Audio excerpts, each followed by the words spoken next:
Hey guys, welcome back to the channel. So today we're going to go over the second chapter of Angela's Ashes. And in the second chapter, we see the family getting to Ireland. And first, they go into Malachi's parents' house. And there are a lot of firsts going on because not only it's the kids' first time in Ireland meeting the grandparents, it's also Angela's first time meeting her in-laws. And check this out. Ah, says Grandpa, you're here. Ah, we are, says Dad. He points to my mother. This is Angela, he says. Grandpa says, Ah, you must be worn out, Angela. Grandma says nothing. She turns back to the frying pan. Grandpa leads us through the kitchen to a large room with a long table and chairs. He says, Sit down and have some tea. Would you like boxy? Malachi says, What's boxy? Dad laughs. Pancakes, son. Pancakes made with potatoes. Grandpa strikes me like a good host, and it's just odd, like the way that the women received Angela and the children, because later on, the kids are introduced to their aunt, Malachi's sisters, and they just nod at him, at the children, and at Angela. So it just it's just odd seeing. Maybe it's a cultural thing, maybe it's a people from back then, that's just the way that they were, which is totally fine. It's just very odd for me coming from, where I come from. They all sit down and they eat, and it's just very quiet. And I get it. It's probably very awkward meeting new people for the first time. And I've been there. I get it. Where you're sitting down with family that you haven't seen or talked to in a very long time. And then there's like an elephant in the room.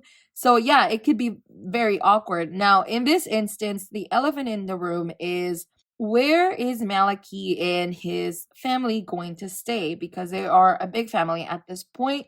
They have Frank, which is Frank. That's his given name, Francis. Malachi, they have the twins, Oliver and Eugene. So there's 4 kids plus the 2 adults. So they're thinking, geez, where are we going to put all these 6 people, right? And then Grandma tells Malachi, well, what are you planning to do with, like, where are you planning to stay? You can't stay here. There's no place for you and your kids here. And it just, geez, like, it seems so cold hearted to think that, Grandma is able to tell her son that she hasn't seen in like 5 years or maybe 6 years, and put her grandkids under 5, because at this point, Frank is probably like 5 years old.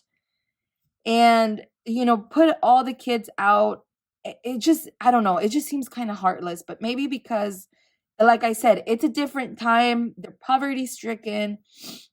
There's not a lot of food and a lot of money going around. There's 6 people coming into an already crowded house. So I get where grandma's coming from, but at the same time, it's like, I, geez, I don't know, to have the heart to put your grandkids out like that.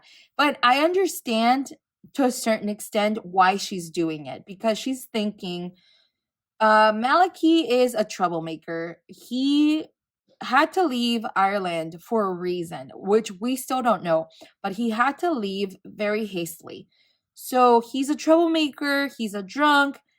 At the end of the day, if he's not going to take care of his family, these are going to be more mouths for me to feed, and I don't have the money, I don't have the energy to do so. And I completely get it. As a mother, I get it.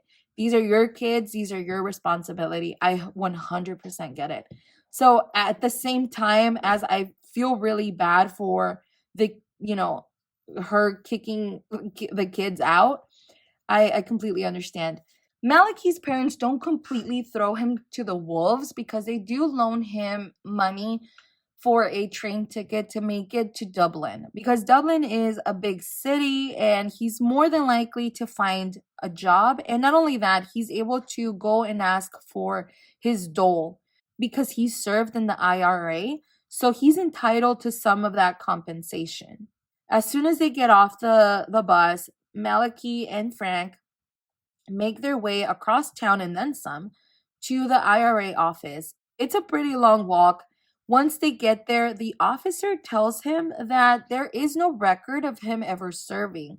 So Malachi does tell him, how, when, and where he ended up leaving Ireland. So we don't get to really find out, at least from the first two chapters, we really don't know what he did that put a price on his head, and it was so bad that he had to flee Ireland. But he does tell him so that he is aware that maybe that is a reason why he hasn't been asking for his dole for the past 6 years, why he has no identification, why he has no job, and like maybe like a reasoning as to where he's been this whole time, right? The officer takes pity on him because of Frank, and he tells him, hey, I'm gonna give you some money so that you can make your way to the bus stop so that he doesn't have to walk all the way into Dublin. And Malachi, geez, I'm infuriated for Angela because he realizes that the guy gives him money, and so he has the nerve to ask the officer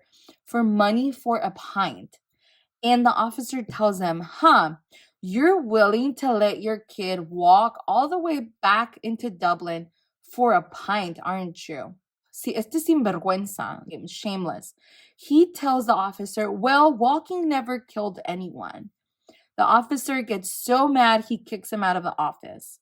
And yeah, of course, he stopped for a pint. The book doesn't tell it, but they did walk. So you can only guess. They get to the station. He tells Angela there is no money, and Angela starts to cry. Now, this isn't the first time we see her cry. When her in laws tell them that they can't stay there, she cries again. A guard sees her crying, and he comes up to them. He's like, what is wrong? And they tell him, they tell the guard, well, we're just stranded and our kids are hungry. We don't know what to do. The guard takes them to the police barracks.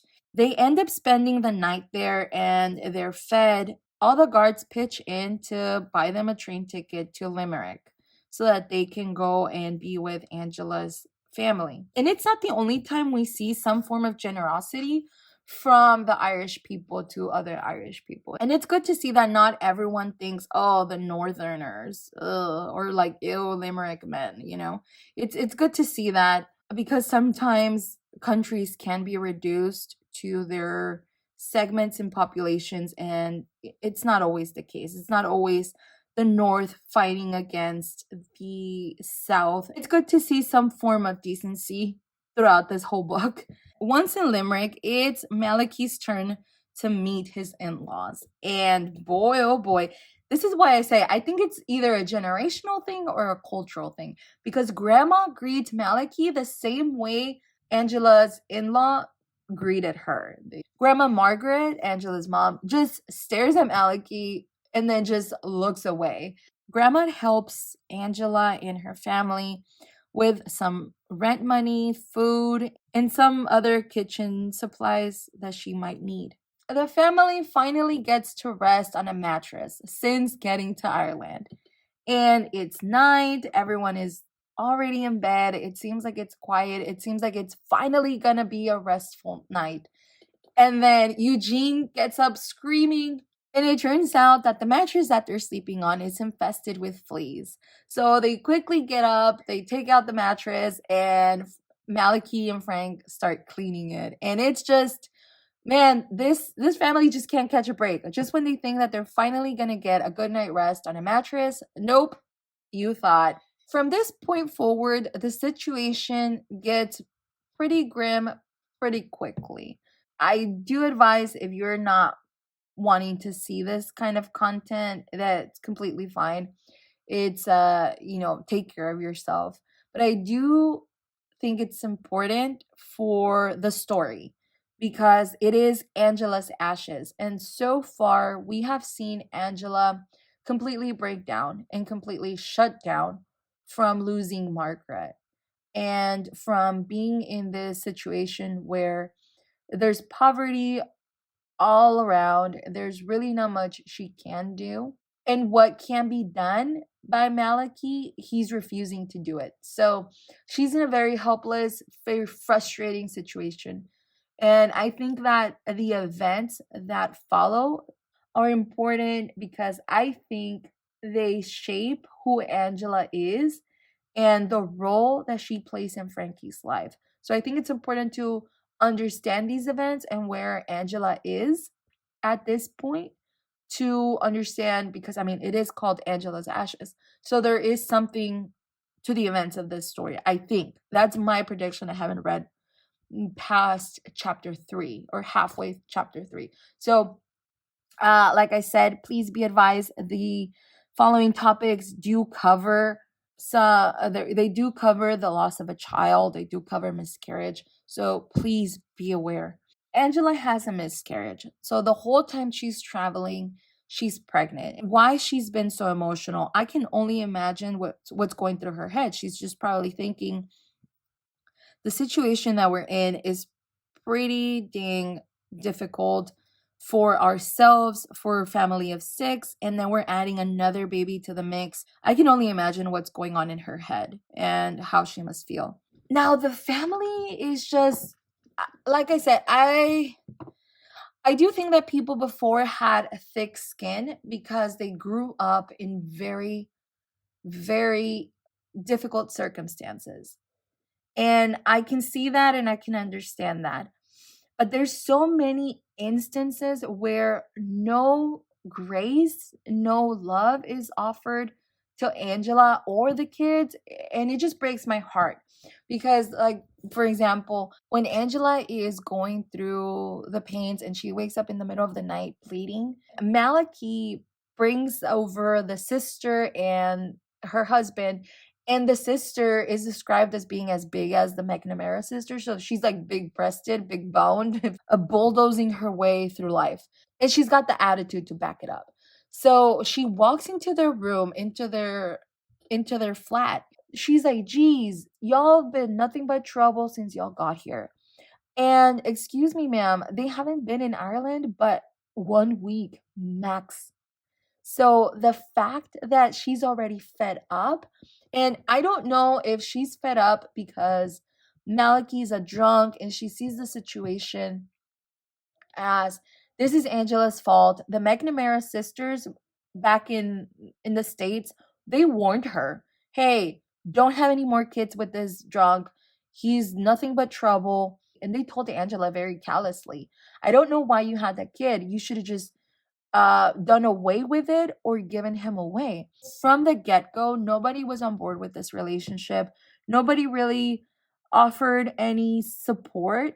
No one has really had a sit down and talk to her and just, hey, if you do this, these are the consequences.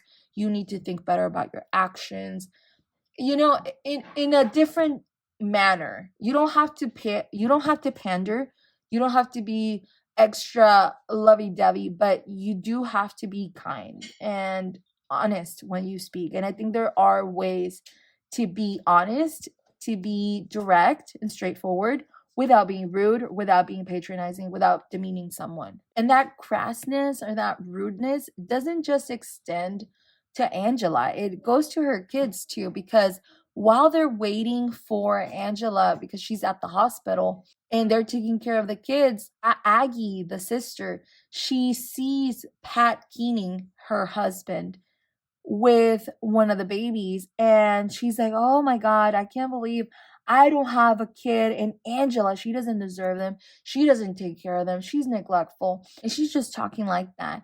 And so somebody says, well, you can just take this one.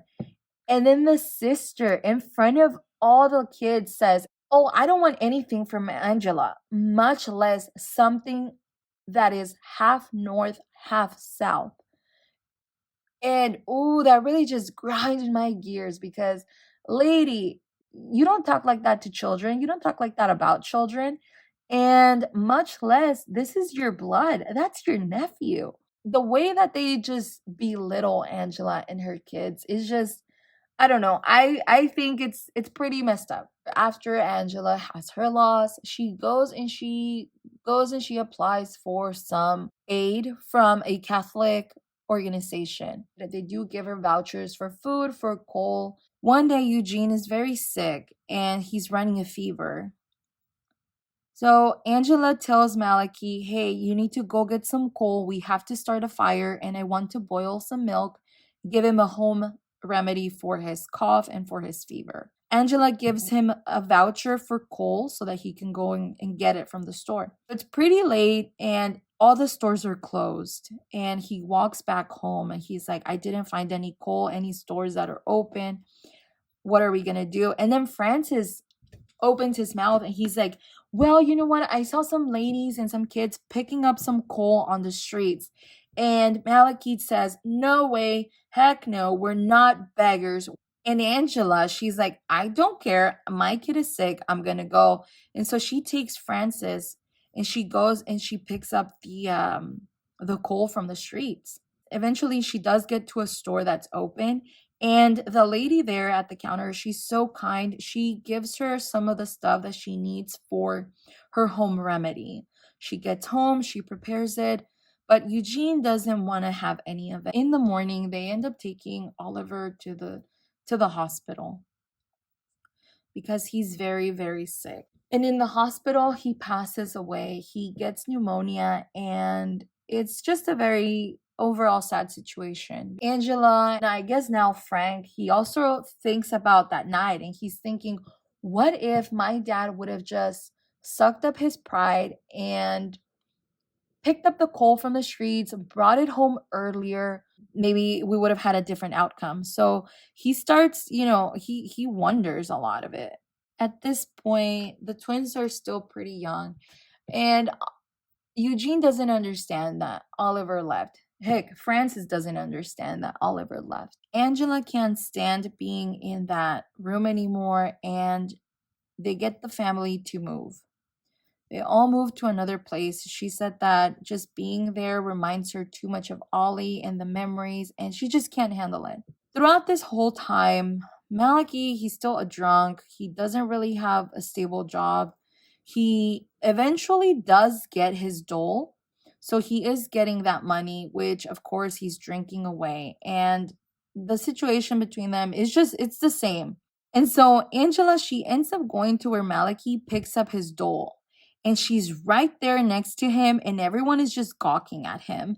Like, oh my goodness, I can't believe your wife is here taking up your money and blah, blah, blah. The macho mentality. But Angela, she's doing it because if she doesn't take away the money, they'll starve for another week. And that's the same thing she did in Brooklyn because he was just drinking all the money away. 6 months later, Eugene gets sick and he passes away. The family moves again because Angela can't handle being there anymore. She sees Eugene, she sees Ollie everywhere, and I can only imagine her pain. And they think they hit the jackpot because the place that they end up moving is a 2-story house, and the kitchen is downstairs. They have a room upstairs, and they're just very ecstatic because they're thinking, wow, there's so much space. I just realized I got a little ahead of myself.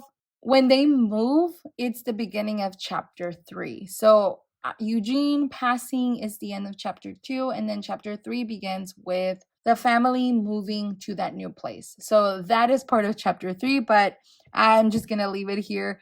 I got a little ahead of myself. But yeah, that's the story so far. If you liked it here, please leave a like, and thank you for being here. Bye.